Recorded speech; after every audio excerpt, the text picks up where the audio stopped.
Assalamualaikum warahmatullahi wabarakatuh. Waalaikumsalam warahmatullahi wabarakatuh. Bismillahirrahmanirrahim. Alhamdulillahi rabbil alamin. Wal aqibatu lil muttaqin. Wala udwana illa 'alal zalimin. والصلاة والسلام على أشرف الأنبياء والمرسلين سيدنا ومولانا محمد وعلى آله وأصحابه المجاهدين الطاهرين أما بعد. Saudara-saudara kaum muslimin rahimakumullah, setiap kita muslim di dalam kehidupan ini selalu ingin dicintai oleh Allah Subhanahu wa ta'ala, dan tidak seorang pun di antara kita yang hidup ingin dimurkai oleh Allah Subhanahu wa ta'ala. Jangankan lagi dimurkai Allah, dimarahi tetangga saja kita kadang-kadang sudah merasa tidak enak. Padahal bagaimanapun, kalau sekadar dimarahi tetangga, kita masih bisa menghindar, pergi atau pindah ke tempat lain. Tahun depan kita kembali lagi, barangkali sudah bisa berdamai. Tapi jikalau Allah yang murka kepada kita, padahal alam ini adalah miliknya belaka, rasanya kemana lagi langit tempat kita bernaung, dan kemana lagi bumi tempat kita berpijak. Setiap orang ingin dicintai Allah, tapi tidak setiap orang mau melakukan perbuatan-perbuatan yang kalau dikerjakannya Allah akan cinta kepadanya.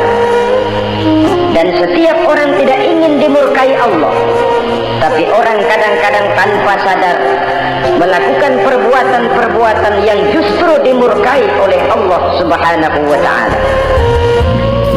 Pada pertemuan kali ini ingin saya sampaikan kepada hadirin satu hadis qudsi di mana Allah Subhanahu wa ta'ala berfirman melalui lisan Nabi besar Muhammad sallallahu alaihi wasallam, uhibbu thalathan wa hubbi li thalathin ashad.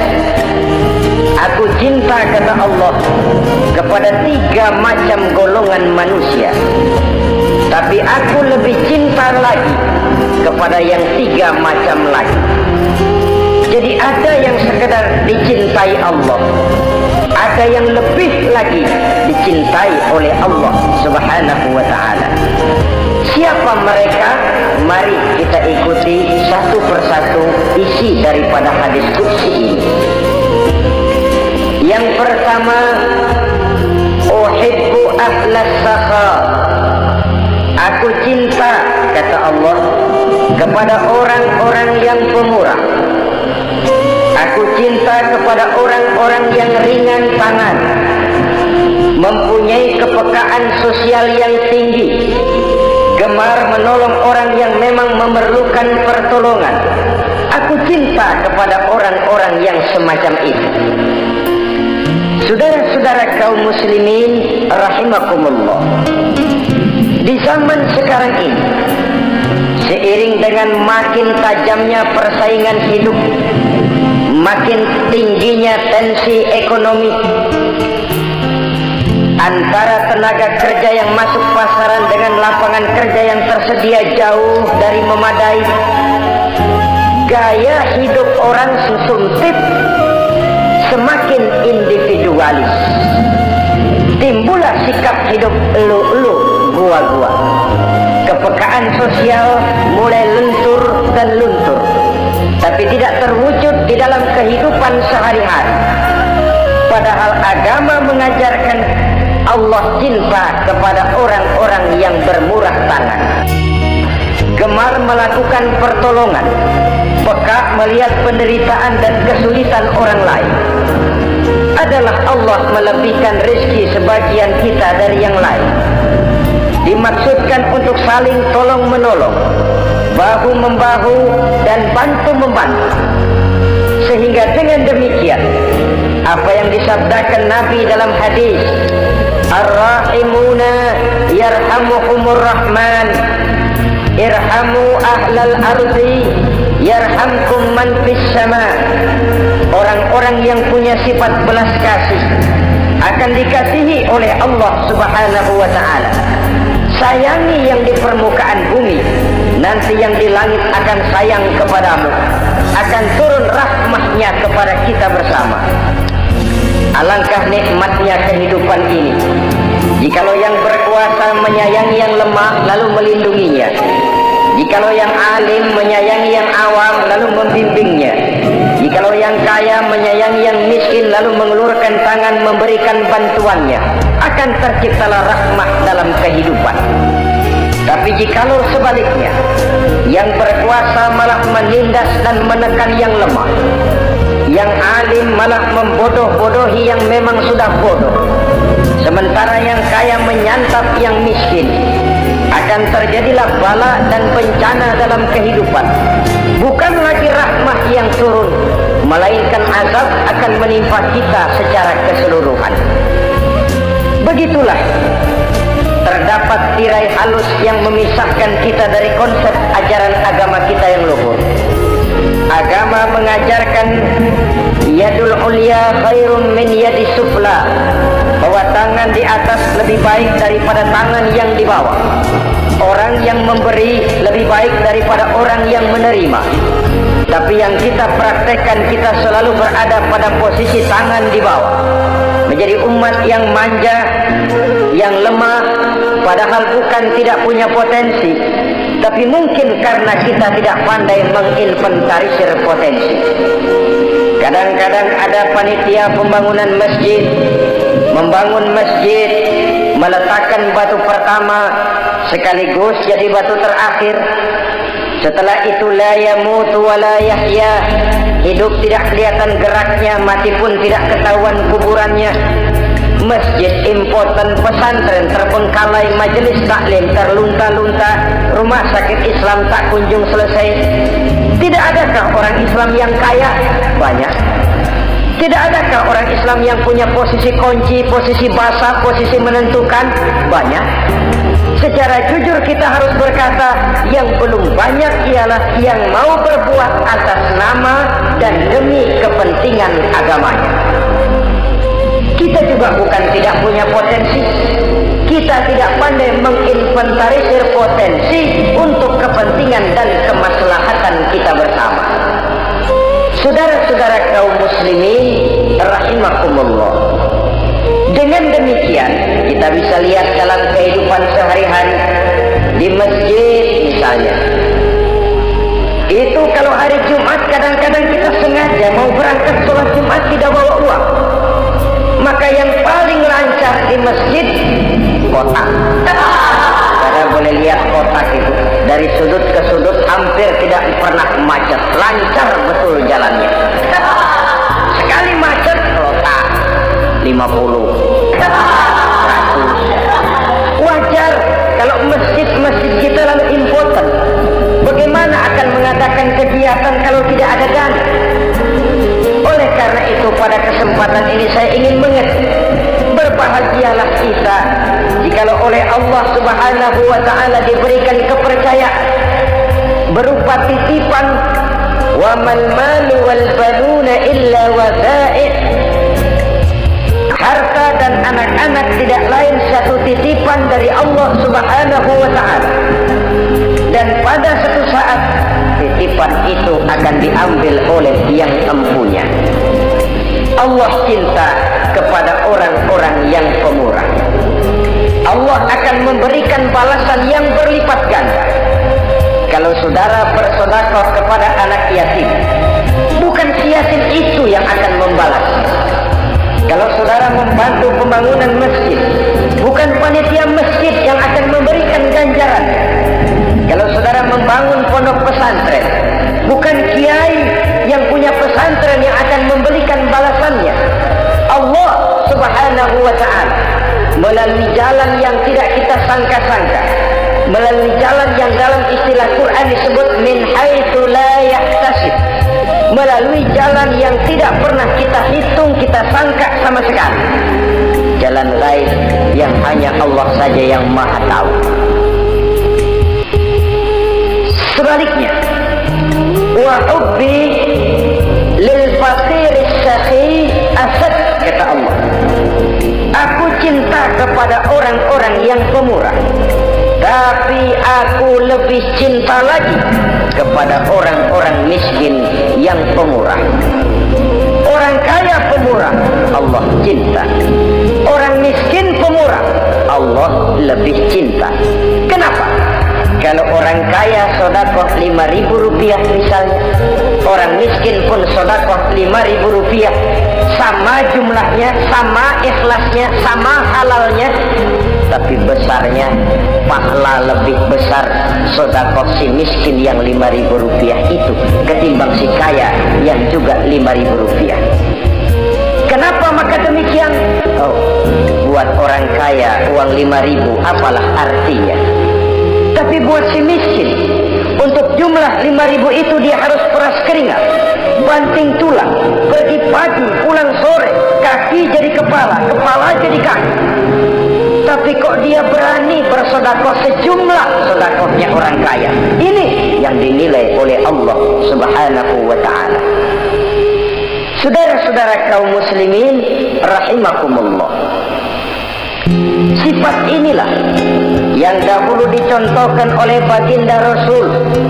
Bahkan apa yang beliau sedekahkan kepada orang lain biasanya adalah sesuatu yang lebih baik dari apa yang beliau pakai sendiri.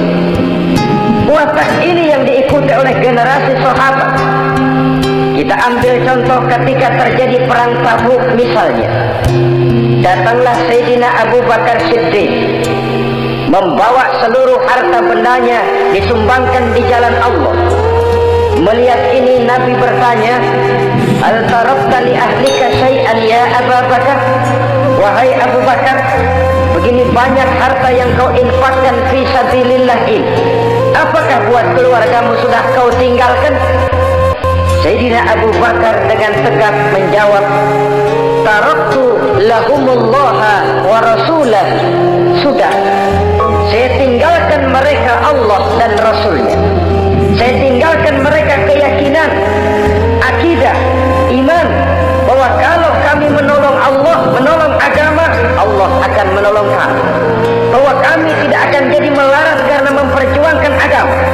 Bahwa kami tidak akan jatuh miskin kalau harta ini kami belanjakan di jalan Allah.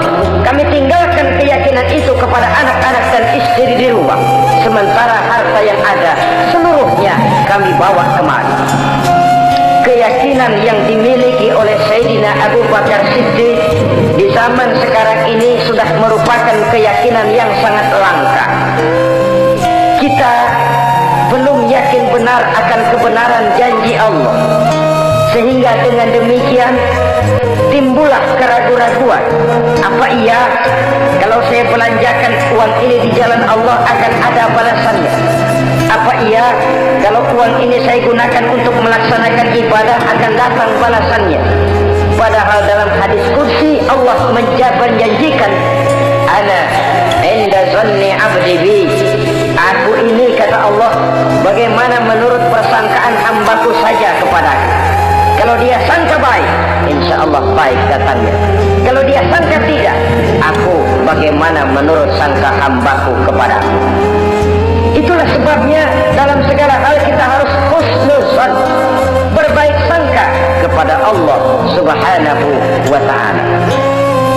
Saudara-saudara kaum muslimin rahimakumullah, inilah golongan pertama kekasih Allah, orang-orang yang dicintai Allah, orang-orang yang pemurah, yang sadar bahwa harta hanya sekadar titipan dari Allah Subhanahu wa ta'ala.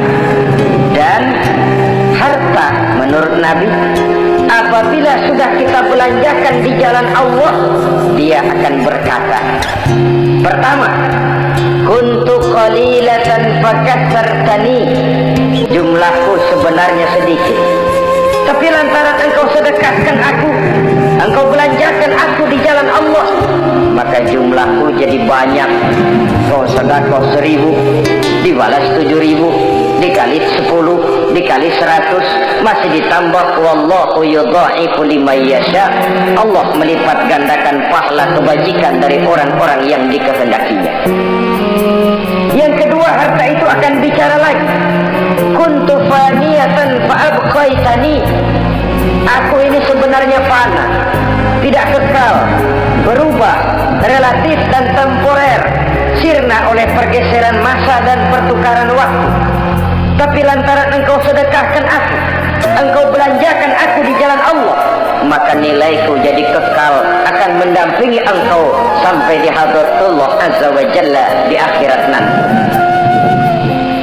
Jadi harta yang kita tumpuk-tumpuk, yang kita sangka akan mengekalkan kita sampai tidak akan miskin 7 keturunan, dengan segala macam cara kita tempuh, dia bukan harta yang kekal. Yang kekal yang kita belanjakan di jalan Allah subhanahu wa ta'ala, itu milik kita yang benar-benar akan kita nikmati. Yang ketiga, harta itu akan berkata lagi, kunta harisi wal ana sirtu harisaka. Dahulu kamulah yang menjaga saya, tapi sekarang setelah saya sedekahkan, setelah engkau sedekahkan aku, setelah engkau belanjakan aku di jalan Allah, bukan engkau lagi yang jaga aku, kata si harta, akulah yang akan menjagamu. Di dunia orang yang rajin sodako-sodakonya itu menolak bala, terhindar dari segala bencana dan musibah. Sementara di akhirat sodakonya itu akan menjadi dinding yang menjaga dia dari jilatan api neraka. Demikian harta yang sudah kita infakkan, kita belanjakan, kita sedekahkan di jalan Allah itu akan menjadi pejangga kita. Sehingga Nabi menyatakan, inna shadaqatal mar'il muslim tazidu fil umri wa tarfa'u midada su'i. Sesungguhnya sedekahnya seorang mukmin dapat menambah umur panjang dan menyelamatkan seseorang dari mati secara su'ul khatimah.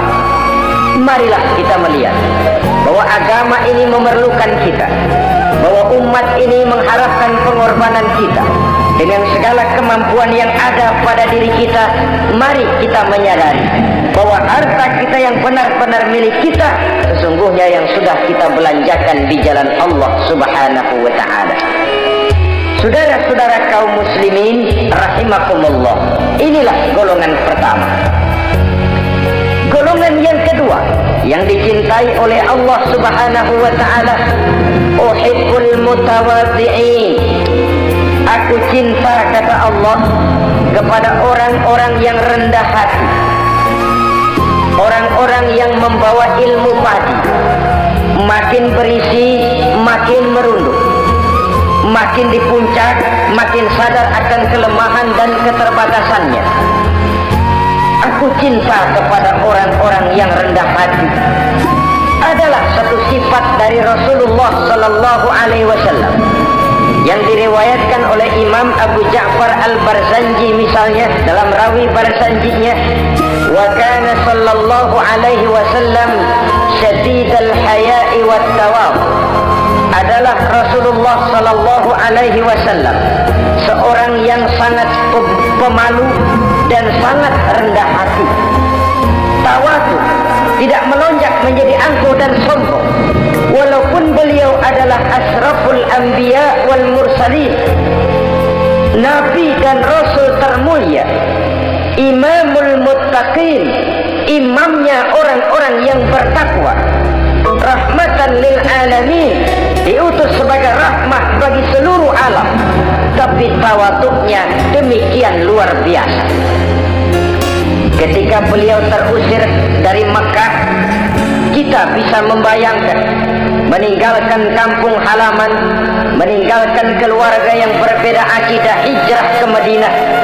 Tapi pada lain kesempatan, ketika beliau dengan bala tentaranya masuk ke kota Mekah, dan orang-orang kafir Quraisy yang kita kenal dalam peristiwa Fathu Makkah itu, gentar hati mereka, sembunyi di dalam rumahnya masing-masing. Mereka masih ingat beberapa tahun yang silam, dikala Nabi Muhammad dan para sahabat di dikejar-kejar, terusir dari Mekah, hijrah ke Madinah. Sekarang Rasul kembali ke Mekah dengan segala keperkasaan bala tentaranya. Mereka berpikir, andai kata Muhammad mau saja membalas dendam, habis kita ini, habis, tidak akan tersisa. Dahulu dia kita caci maki, dahulu dia kita usir, dahulu dia kita kejar-kejar untuk kita bunuh. Sekarang kita tidak berdaya. Muhammad dengan perkasa, dengan bala tentaranya yang gagah sekarang masuk ke kota Mekah. Apa yang harus kita lakukan? Mereka menunggu dan menunggu, dan Nabi dengan gagah masuk ke kota Mekah bersama bala tentaranya. Apa ucapan yang pertama beliau lontarkan? Pembalasan dendam? Tidak. Mencari orang-orang yang dulu mengejar, memusuhi, mengancam akan membunuhnya? Tidak. Beliau tidak teriak-teriak, mana itu Abu Jahal, mana itu Abu Lahab, mana itu Abu Sufyan, mana itu dulu orang-orang yang memusuhi saya dan sahabat saya, ayo keluar kalau berani, ha? Tidak. Pidato ucapan pertama yang keluar dari bibir yang mulia itu sungguh di luar perkiraan kufar Quraisy. Apa jawab Nabi?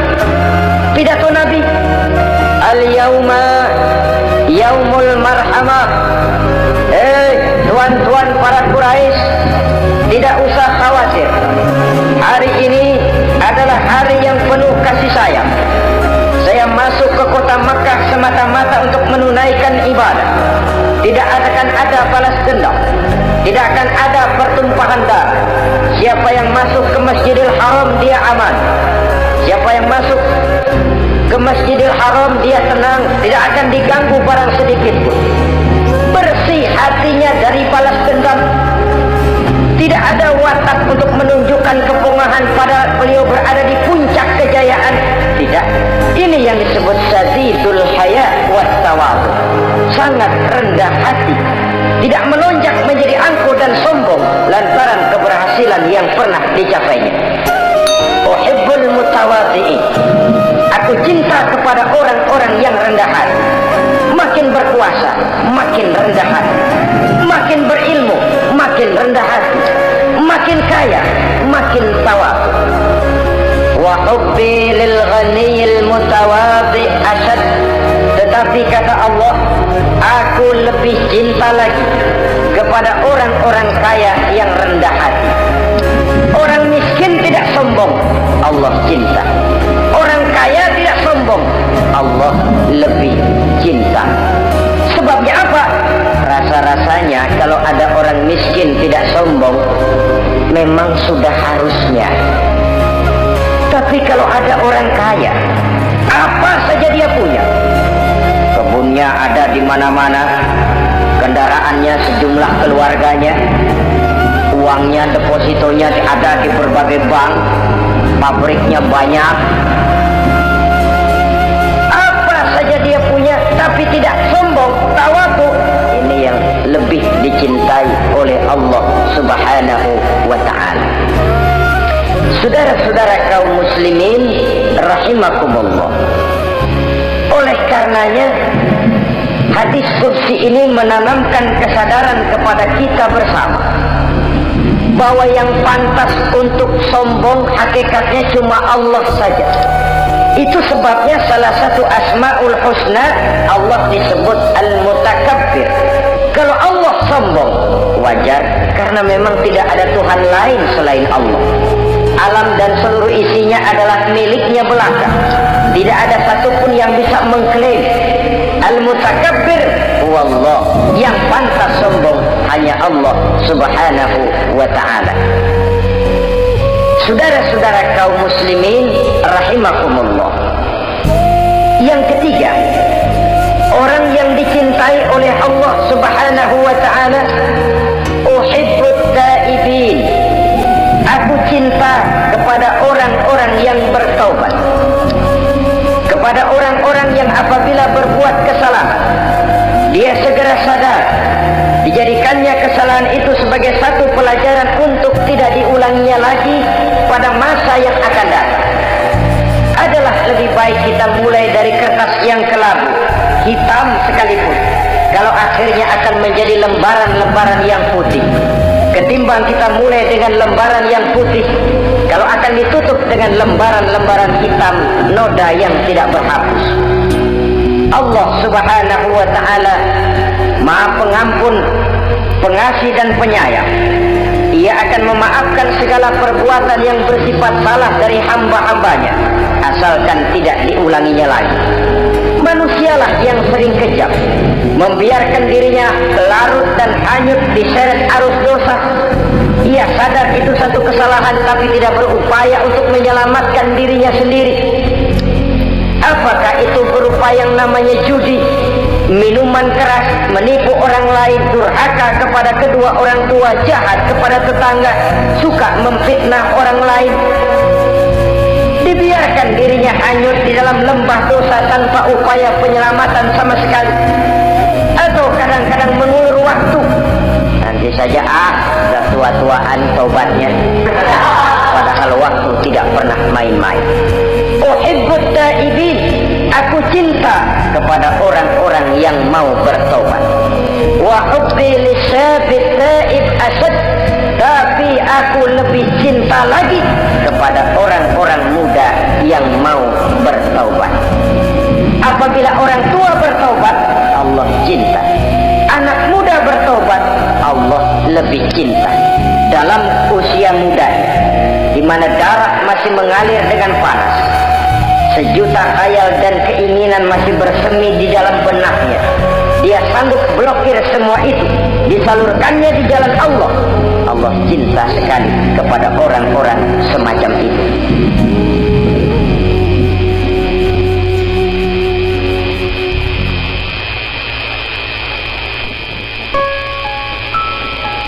Saudara-saudara kaum muslimin rahimakumullah, kalau tadi sudah saya jelaskan 3 golongan orang-orang yang dicintai Allah, yakni para kekasih Allah, orang-orang yang pemurah, gemar memberikan pertolongan. Kemudian yang kedua, orang-orang yang rendah hati. Dan yang ketiga adalah orang-orang yang suka bertaubat. Maka kemudian hadis qudsi ini dilanjutkan oleh Allah Subhanahu wa ta'ala dengan menjelaskan lawanan dari 3 golongan tadi. Kalau 3 golongan tadi adalah orang-orang yang dicintai Allah, maka 3 golongan yang berikutnya adalah mereka yang dibenci, dimurkai oleh Allah Subhanahu wa ta'ala. Siapa mereka? Jumlahnya juga 3, lawanan dari yang 3 tadi pertama. Yang pertama, saudara-saudara, abghadul bukhala, aku benci, kata Allah, kepada orang-orang yang bakhil, orang yang kikir, orang yang diberikan amanah berupa harta, lalu tidak tersentuh hatinya melihat kesulitan dan penderitaan orang lain. Tetangganya meratap dan merintih kelaparan, sementara ia dengan tenang berpangku tangan, padahal ada kelebihan rizkinya. Ia tahu kesulitan orang lain, tapi ia tidak berusaha mengulurkan tangan memberikan bantuan. Kenapa seseorang bisa terjebak ke dalam penyakit bakhil bin kikir alias pelit seperti ini? Oleh karena harta benda dunia itu sudah berakar kuat di hatinya. Tidak mau lepas lagi ia dari sana. Tidak mau berpisah ia dengan harta itu walau sedikit jua pun. Dan memang para ulama sufi mengajarkan, orang kaya itu ada 2. Ada orang kaya hakiki, ada orang kaya majazi. Orang kaya hakiki, orang kaya sebenarnya adalah orang yang kaya hatinya. Luas cakrawala pandangannya, terbentang nuansanya, tidak cuplik melihat karunia yang diberikan Allah dalam kehidupan ini. Orang yang kaya hati, inilah orang kaya hakiki. Adapun orang kaya majazi adalah orang yang banyak hartanya tapi miskin hatinya. Hidupnya sudah melimpah, tapi ia selalu merasa kurang, maka ia tidak pernah cukup.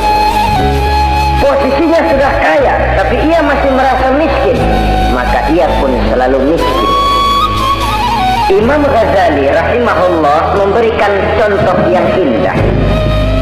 Perjalanan hidup manusia sama dengan naik kapal laut yang besar menuju pulau bernama akhirat, mencapai pantai surga bahagia. Kapal ini akan singgah di satu pulau bernama dunia. Para penumpang diperbolehkan turun, tapi sebelumnya diingatkan lebih dahulu bahwa ini cuma sekedar tempat transit. Di dunia, di pulau yang bernama dunia, para penumpang boleh mengambil apa yang memang diperlukan untuk bekal dalam perjalanan. Tapi jangan lupa bahwa kapal akan melanjutkan perjalanan menuju kepulauan akhirat yang kekal dan abadi.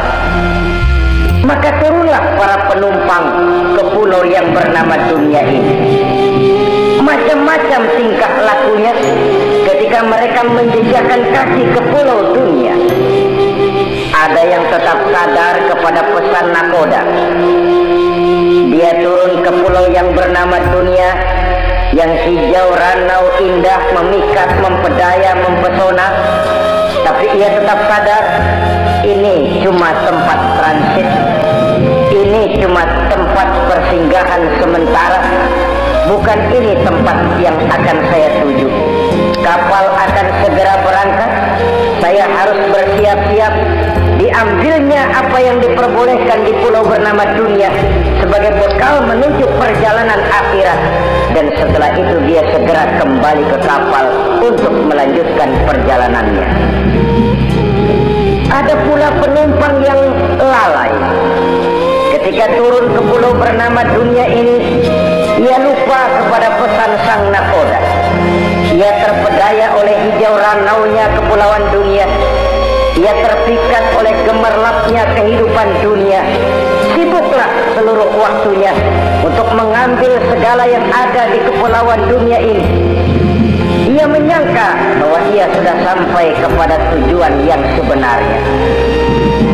Dikala peluit kapal berbunyi, pertanda kapal akan segera berangkat, rupanya baru sadar dia bahwa ini bukan tujuan yang sebenarnya. Ia berusaha kembali ke kapal, walaupun masih bisa ikut naik kapal, tapi sayang tempatnya sudah ditempati oleh orang lain. Inilah contoh dari orang-orang yang kehidupan dunia telah melalaikan mereka daripada tujuan akhirat. Yang lebih celaka adalah nasib penumpang ketiga. Mereka yang tertinggal sama sekali di kepulauan dunia ini. Mereka lah orang-orang kafir, orang-orang munafik, orang-orang musyrik. Bagi mereka, surgalah dunia ini. Bila kehidupan dunia berakhir, berakhir pula lah surganya sampai di situ. Ia menyangka sudah sampai kepada terminal akhir, padahal cuma sekedar halte, tempat di mana kapal singgah sebentar saja untuk melanjutkan perjalanan menuju kepulauan akhirat yang kekal dan abadi.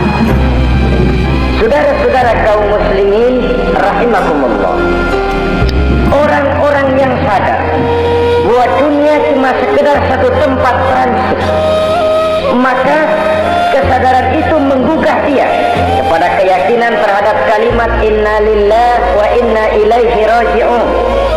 Segalanya datang dari Allah, segalanya akan kembali kepada Allah.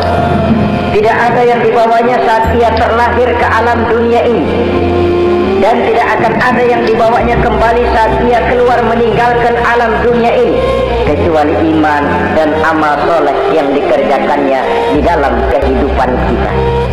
Bukan bakhil yang menyebabkan orang cepat jadi kaya, bukan pemurah yang menyebabkan orang jatuh miskin dan bangkrut, tetapi kesadaran bahwa segalanya datang dari Allah, segalanya akan kembali kepada Allah, akan membuat kita walaupun memiliki harta dan benda, tapi ia tidak berurat dan berakar di dalam hati. Abghadul bukhala, kata Allah, aku benci kepada kepada orang-orang yang bakhil. Kadang-kadang jangankan untuk orang lain, untuk kepentingan agama, dirinya sendiri saja tidak bisa menikmati kekayaannya. Kaya dia sebenarnya, tapi dia tidak sadar akan kekayaannya. Lebih celaka lagi, dia tidak tahu untuk apa kekayaan itu akan dipergunakan. Lahirnya mazhab materialisme, hidup serba cukup, serba ada, seperti yang kita lihat di negara-negara yang makmur, di Eropa bagian barat misalnya. Keluarga-keluarga jet set yang akhirnya bingung karena kebanyakan harta. Kalau kita di timur umumnya bingung karena tidak punya harta. Di sana orang bingung karena kebanyakan harta, mau diapakan harta itu. Akhirnya timbullah gaya hidup yang aneh-aneh, membentuk klub-klub nudis terlepas dari pergaulan dunia ramai, bergerombol tidur di goa-goa, padahal rumahnya macam istana, kamarnya 37, ada kolam renang, ruangan ber-AC, kemana pergi mobil sejumlah keluarga, dari merek-merek yang mewah keluaran mutaakhir. Tidak puas mobil, punya kapal pesiar, kapal laut. Tidak cukup kapal laut, punya kapal pesawat terbang pribadi. Apa yang dimau, uangnya bisa bicara. Tapi akhirnya lalu sampai kepada titik jenuh, sampai kepada yang namanya frozen emotional attitude. Dan sikap bakhil inilah yang pada akhirnya mendorong seseorang untuk sampai kepada tingkat yang disebut tamak, rakus, serakah. Dan mental semacam ini tidak hanya membahayakan bagi pribadi yang punya watak, tapi juga bagi lingkungan, bagi masyarakat, bahkan dalam skopnya yang luas, bagi pertumbuhan suatu bangsa, bagi pertumbuhan suatu negara. Sikap-sikap tamak, rakus, serakah, mau menang sendiri, mau kuasa sendiri, mau baca sendiri, mau kaya sendiri, berkaitan dengan orang lain, adalah sikap-sikap yang tidak saja bertentangan dengan ajaran agama kita, tapi juga bertentangan dengan falsafat dasar kehidupan bangsa kita, yakni Pancasila. Saudara-saudara kaum muslimin rahimakumullah, lawanannya kemudian Allah menyatakan, wa bughdi lil ghaniyil bakhil asyad. Aku benci kepada orang yang bakhil, tapi aku lebih benci lagi kepada orang-orang kaya yang bakhil. Kalau orang miskin pelit, barangkali masih orang berkata pantaslah dia tuh pelit, miskin. Tapi kalau kaya, bakhil, kaya, pelit, rasanya orang menyayangkan. Apa saja dia punya, tapi bakhil, pelit, tidak sadar bahwa itu adalah amanah Allah yang suatu saat akan dimintakan pertanggungan jawab di padang mahsyar nanti. Inilah golongan pertama yang dibenci oleh Allah Subhanahu wa ta'ala. Golongan yang kedua, abghadul mutakabbirin. Aku benci kepada orang-orang yang sombong. Baik sombong oleh karena kekuasaan, wewenang, jabatan. Baik sombong oleh karena ilmu pengetahuan, skill, keahlian, kemampuan. Baik sombong oleh karena harta benda dan kekayaan. Sombong dalam segala bentuknya tidak disenangi oleh Allah Subhanahu wa ta'ala. Inilah yang saya maksud tadi dengan membawa ilmu pasti seharusnya. Semakin berisi, semakin merunduk. Sebab pepatah orang-orang tua kita bilang, air beriak tanda tak dalam, tong kosong bunyinya nyari. Orang belajar silat kalau baru dapat 2-3 jurus memang genit, bukan main. Sesuatu yang barangkali sudah lumrah dalam kehidupan. Tapi yang diajarkan oleh agama, abghadul mutakabbirin, aku benci kepada orang-orang yang sombong. Al-Quran syarat dengan contoh-contoh, baik dari perjalanan sejarah, baik dari perjalanan para hidup para nabi dan para rasul. Seluruhnya merupakan tamsil, contoh dan ibarat bagi kita bersama. Fanzuru kaifa kana akibatul mukadzibin. Fanzuru kaifa kana akibatul mujrimin. Berjalanlah kamu di permukaan bumi, lihat bagaimana akibat yang diderita oleh para pendusta, lihat bagaimana akibat yang diderita oleh para pembuat dosa, oleh orang-orang yang sombong, angkuh, congkak dan takabur. Mereka satu demi satu mengalami kehancuran, tenggelam di perut sialan. Kurang apa Fir'aun? Kurang apa Raja Namrud? Kurang apa Raja Abraham? Tentaranya gagah perkasa, kekuasaannya luas, istananya megah dan besar, pengawalnya gentayangan di mana-mana, intelnya selalu siap siaga menjaga keamanan. Sang raja diraja, entok waktu berputar masa beredar, tenggelam oleh perputaran waktu dan peredaran zaman. Tidak ada satu keabadian dalam kehidupan ini. Akankah kita melahirkan Fir'aun kelas baru, Namrud di zaman modern, Abrahat gaya kini, yang semakin berada di puncak kekuasaan semakin lupa diri dan lupa daratan, menjadi orang yang hanya mau benar sendiri, adil sendiri, makmur sendiri, tidak peduli menari di atas bangkai dan penderitaan orang lain. Akankah kita melahirkan korun gaya baru yang sombong oleh karena harta kekayaan yang berlipat ganda? Ataukah kita akan melahirkan barsisul abid gaya baru yang sombong oleh karena ilmu pengetahuan yang dimilikinya? Marilah kita menyadari al-mutakabbir huwallah, yang pantas, boleh dan sombong, wajar untuk sombong cuma Allah subhanahu wa ta'ala. Abghadul mutakabbirin, aku benci kepada orang-orang yang sombong. Saudara-saudara kaum muslimin rahimakumullah, lawanannya kata Allah, selebihnya wa bughdi lil faqiril mutakabbir asyad. Tetapi kata Allah, aku lebih benci lagi kepada orang miskin yang sombong. Ini yang sudah tidak punya pilihan.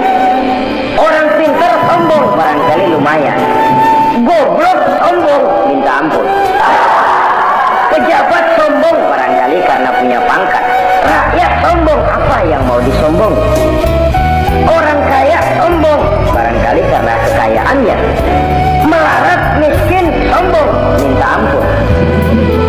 Sebab itu kata Allah, aku benci kepada orang-orang sombong, tapi aku lebih benci lagi kepada orang-orang miskin yang sombong. Hadis qudsi ini tentu saja memberikan satu kesadaran rohani yang paling dalam pada kehidupan kita setiap pribadi muslim, bahwa kita sejauh yang bisa kita lakukan hanyalah berusaha berbuat. Kita terikat oleh sunnatullah, kata kita orang beragama, hukum alam kata para ahli alam, natural of law katanya. Tapi di sebalik itu sesungguhnya segala hasil usaha, kepastian dan ketentuannya hak prerogatif dari Allah subhanahu wa ta'ala.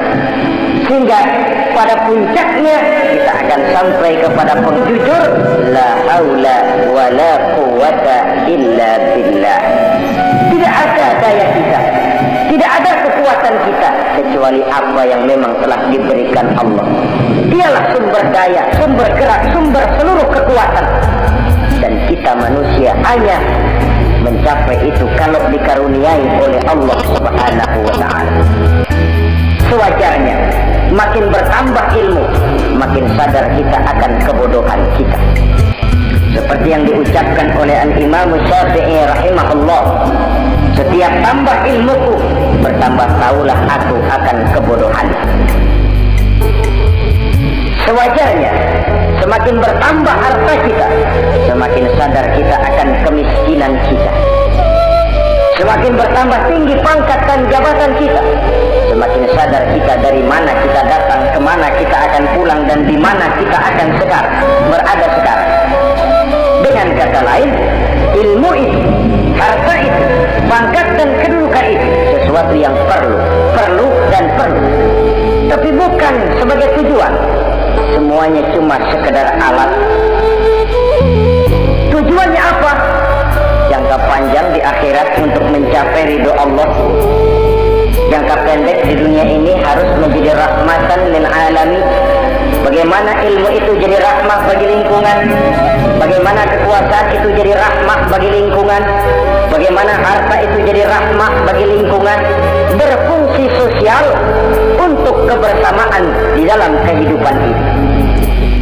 Saudara-saudara kaum muslimin rahimakumullah, inilah golongan kedua yang dimurkai oleh Allah Subhanahu wa ta'ala. Golongan yang ketiga, abghadul fasad, aku benci, kata Allah, kepada orang-orang yang berhati keras, berhati batu, tidak mempan nasihat, baik nasihat itu datang dari Allah, baik nasihat itu datang dari orang lain, baik nasihat itu datang dari dalam dirinya sendiri, atau nasihat yang dipandangnya, yang dilihatnya dalam segala gerak kehidupan. Satu hari bahkan beberapa sahabat pernah menghadap Rasulullah Sallallahu Alaihi Wasallam. Ya Rasul, jikalau sekarang ini kami nyaris tidak punya problem, artinya semua problem kami tuntas, sedikit kami bingung, Tuanlah tempat kami bertanya. Kami tidak mengerti hukum, Tuhan tempat kami meminta fatwa. Kami ingin mendapat petunjuk, kepada Tuhan kami mengadu. Tapi nanti kalau satu saat Tuhan telah berangkat meninggalkan kami, ya Rasulullah, menghadap Allah Subhanahu wa ta'ala, tinggallah kami hidup tanpa bimbingan Tuhan, kemana lagi kami harus minta nasihat? Baginda Rasul senyum, kemudian beliau menjawab, taraktu lakum nasihatain, kamu tidak usah khawatir. Kalaupun pada satu saat nanti aku berangkat meninggalkan kamu semua, kembali menghadap Allah Subhanahu wa ta'ala, kamu tidak perlu bingung. Tempat kamu minta nasihat ada, tempat kamu bertanya ada, tempat kamu minta fatwa dan kepastian hukum ada. Taraktu lakum nasihatain, aku tinggalkan untukmu dua macam nasihat. Pertama, yang aku tinggalkan kepadamu itu nasihat yang pandai bicara. Yang kedua, yang aku tinggalkan kepadamu itu nasihat yang diam saja. Sahabat lalu bertanya, kalau nasihat yang bisa bicara itu apa ya Rasul? Beliau menjawab, Al-Quranul Karim. 6.666 ayat, 30 juz, 114 surah, seluruhnya nasihat bagi umat Islam. Apapun yang akan kau kerjakan, kemanapun kau akan pergi, bertanyalah kepada Al-Quran, minta nasihatnya. Bertanya langsung? Tentu tidak. Bertanya kepada Al-Quran artinya fas'alu ahla dzikri in kuntum la ta'lamun. Jikalau kamu memang tidak mengerti, bertanyalah kepada yang mengerti. Yang mengerti Al-Quran tentu tidak lain para ulama, para kiai, para asatidz, guru-guru yang mengasuh kita di majelis taklim. Nasihat yang pandai bicara, Al-Quranul Karim. Kemanapun saja kaki akan kita langkahkan, ke arah manapun bumi yang akan kita tuju, mintalah lebih dahulu nasihat Al-Quranul Karim. Usaha apapun yang akan kita lakukan, mintalah nasihat kepadanya. Itu nasihat yang pandai bicara. Lalu sahabat bertanya lagi, kalau nasihat yang diam saja itu apa ya Rasul? Beliau menjawab, nasihat yang diam saja itu maut. diam saja dia, tidak bicara, tapi pasti datangnya. Dan itu jadi nasihat. Kalau sekarang kau menyolatkan orang lain, apa tidak mungkin besok kau disolatkan orang? Kalau hari ini kau antar jenazah temanmu ke liang lahat, entah tahun depan, bulan depan, minggu depan, entah 5-10 tahun yang akan datang, bukankah kau yang akan diantar ke liang lahat? Kau tengoklah temanmu itu, matanya masih ada tapi sudah tidak sanggup lagi melihat. Jangankan melihat, digerakkan saja pun sudah tidak bisa. Telinganya belum kemana-mana tapi sudah tidak mampu lagi mendengar. Kakinya masih cukup tapi sudah tidak mampu untuk dipakai berjalan. Tangannya masih ada tapi tidak ada lagi yang bisa dipegangnya. Apa yang kurang kalau sudah demikian? Kau tumpuk harta kekayaan untuk 7 turunan, kau sangka kau tidak akan mati karena itu. Kau ingin selalu berada di puncak, padahal hidup ini mendaki dan menurun. Ini seluruhnya merupakan nasihat. Orang yang hatinya keras tidak mempan nasihat yang datang dari Allah, Quran dan mau. Nasihat yang datang dari orang lain, kadang-kadang diberikan nasihat, lebih pandai dia berkilah, lebih pandai dia berkelit, lebih pandai dia berjawab. Orang yang memberi nasihat baru bicara 1, dia sudah 10. Nasihat yang datang dari orang lain tidak juga bisa menyentuh hatinya. Atau nasihat yang timbul dari dalam dirinya sendiri. Kulit yang mulai berkerut, uban yang mulai bertabur, gigi yang permisi satu demi satu. Itu kan seluruhnya merupakan nasihat. Tapi orang yang hatinya keras, kasar, istilah kita barangkali sudah kulit, badak, muka, tembok, kuping, kebo, masuk dalam golongan khatamallahu ala qulubihim. Allah sudah tutup cap, Allah tempel hati mereka, tidak masuk lagi nasihat. Na'udzubillah summa na'udzubillah.